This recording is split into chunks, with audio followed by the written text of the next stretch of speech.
سیدنا عبداللہ بن مسعود رضی اللہ عنہ سے روایت ہے کہ رسول اللہ صلی اللہ علیہ وسلم نے فرمایا، صرف دو چیزوں میں رشک ہے، ایک وہ آدمی جس کو اللہ تعالیٰ نے مال دیا اور پھر اس کو حق کے لیے بھرپور خرچ کرنے کی توفیق بھی دی، اور دوسرا وہ آدمی کہ اللہ تعالیٰ نے جس کو حکمت یعنی علم نافع عطا کیا اور وہ اس کے ذریعے فیصلے کرتا ہے اور لوگوں کو اس کی تعلیم دیتا ہے۔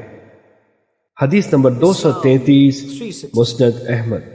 سیدنا عبداللہ بن عباس رضی اللہ عنہ سے مروی ہے کہ نبی کریم صلی اللہ علیہ وسلم نے فرمایا، اللہ تعالیٰ جس کے ساتھ خیر و بھلائی کا ارادہ کرتا ہے اس کو دین میں سمجھ عطا کر دیتا ہے۔